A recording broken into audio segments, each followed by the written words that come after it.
Usai dievakuasi dari dalam hutan lereng Wilis Istiah, ibu terduga pelaku pembakaran bayi dirawat intensif di Rumah Sakit Umum Daerah Dolopo. Saat dibawa ke IGD, kondisi pelaku dalam keadaan kritis karena pendarahan. Ironisnya, hingga kini pihak keluarga tak satu pun yang mendampingi. Terduga pelaku pembakaran bayi Istiah, 37 tahun, warga Dusun Kalisantan, Desa Ngranget, Kecamatan Dagangan, Kabupaten Madiun, saat ini tengah menjalani perawatan intensif di ruang persalinan RSUD Dolopo. Menurut informasi dari pihak rumah sakit, pelaku dibawa oleh ambulans Puskesmas Bidan Desa ke rumah sakit dalam kondisi lemas lunglai dengan kondisi kritis.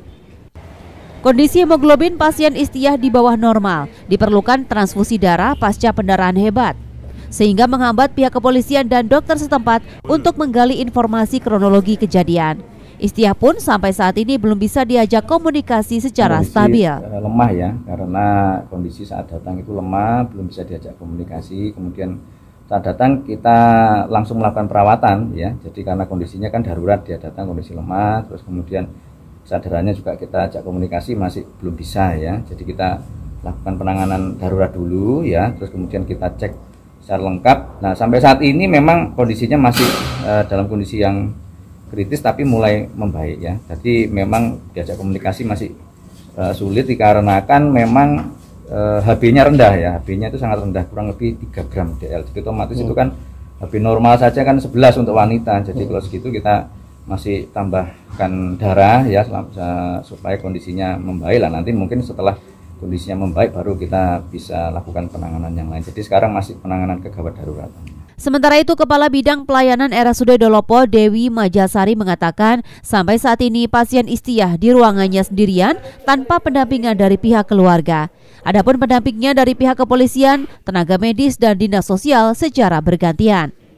Sehingga setiap hari kita dibantu dari kepolisian dan dari dinas sosial. Sudah berusaha dihubungi, Bu? Kalau menghubungi mungkin dari ini ya Pak Polisi ya. Kalau kita mengurusi pasiennya, jadi pasiennya kita pulihkan. Kalau untuk perawatannya sampai nantinya bagaimana, Bu?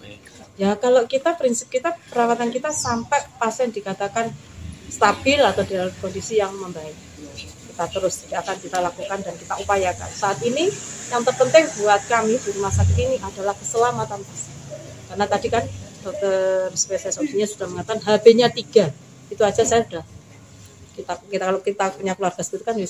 Proses penyelidikan kasus pembakaran bayi ini terus dalam penyelidikan pihak kepolisian. Sejumlah saksi juga tengah dimintai keterangan guna mendalami motif pembunuhan tersebut. Tova Pradana, JTV, Madiun.